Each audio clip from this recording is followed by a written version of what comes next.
it's time for Drita again. So, yesterday we read chapter 5 when it was talking about Drita and how she was getting home from school. We know her grandma and little brother picked her up. They were on the bus, and then a nice lady helped them out and told them where to go, and they had to do a lot of walking. They're really tired. So today we're going to read chapter 6. So now Maxie's talking. Remember, Maxie's the girl that's from New York, has always lived in New York with her dad and her grandma, and her mom died. And her dad's about to start dating Lisa. Remember? Yeah. When I get home from school, my whole house smells like chicken and dumplings. Grandma, that sure smells good, I say. And I am real glad my grandma likes to baby me, after all. Oh, she gets babied? How was school, she says. Was your teacher mad you were late? Not really, I say, trying not to meet her eye. It's best not to talk about anything else that happened today, especially the part about back-talking my teacher. Now, about this morning. Maxie, I really think you ought to give your dad's friend a chance. Who knows, maybe you might decide that you... Grandma, I'm going to say hello to my mama now, I say, cutting her off.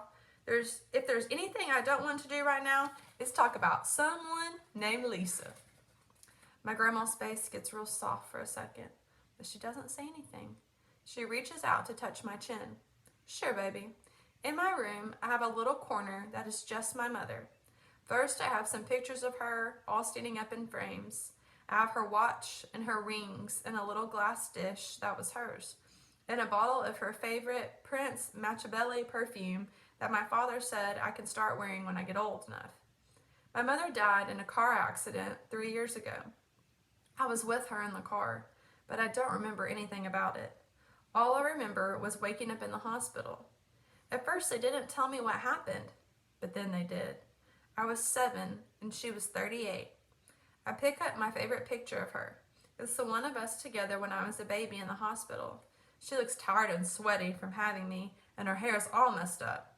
But her face looks so happy. I wish I could remember that day. Hi, Mama, I say, and I think about telling her the bad news, that my daddy has a new girlfriend, maybe. But then I don't want to. Because if my mother knew something like that, maybe she wouldn't come back to me. I know it's a stupid thing to think about. I know it's never really going to happen. But sometimes I still like to imagine what it would be like if my mother came back. Maybe I'd be sitting around watching TV and I'd hear a knock at the door. When I open it, it'll be her. Or one day I might be riding around on the train and the lady next to me will smile and it'll be my mama's smile. I just had to see you, baby, she'll say, because I missed you so much. I missed you more, Mama, I'll tell her. I missed you so much, sometimes it hurt. Maxie, my grandmother calls from the other room, I got a surprise for you. And when I come home in a sad mood, there's nothing that can get me out of it except one thing. Sitting by my grandmother's big leg, watching TV and eating popcorn. But I would never tell my grandma that. There's no telling how she would lord something like that over me. I think maybe she knows anyway, because when I go in the living room, there's my grandma sitting on the couch with a big bowl of popcorn on her lap. She even gives me the clicker, like the remote, so she can pick out what they watch. Now don't eat too much popcorn, she says. I don't want you to spoil your appetite. I'm just about to switch to Nickelodeon when the newscaster comes on to say, now we'll be hearing from our foreign correspondent in Kosovo. Hey, I say, there's a girl in my class that comes from there. Well, for goodness sakes, turn it up, she says. I have to say, what we see next is kind of a shock to me because it looks like that place where Drita comes from is nothing but a war. The camera just keeps showing a lot of people running and buildings falling down and babies crying.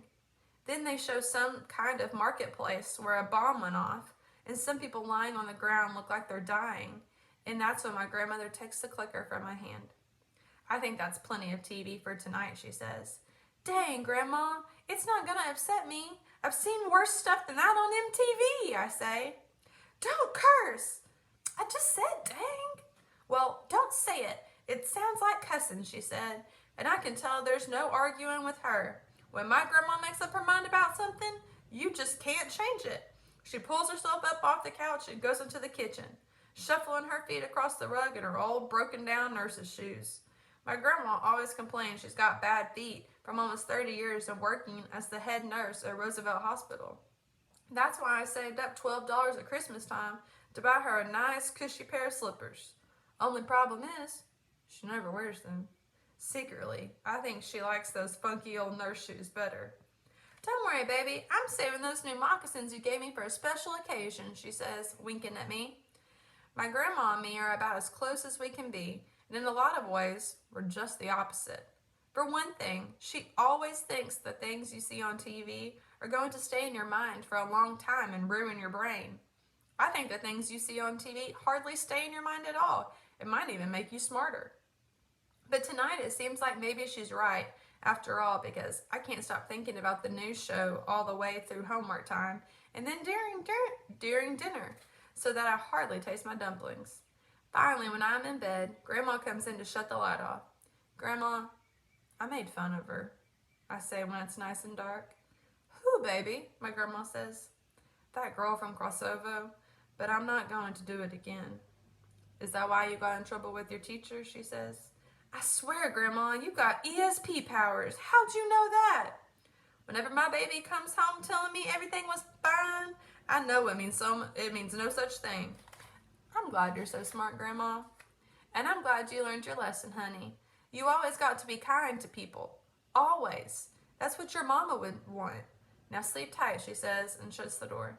I roll over on my side.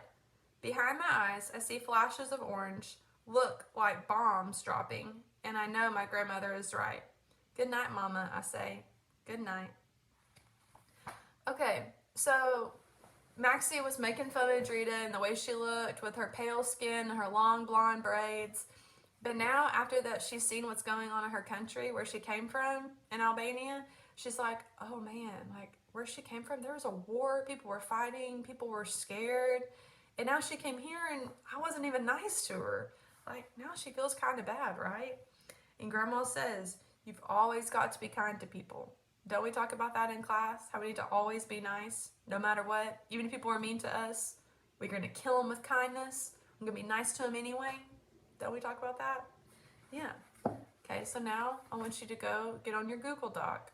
I want you to answer questions about chapter 6. Thanks. Love y'all. Bye.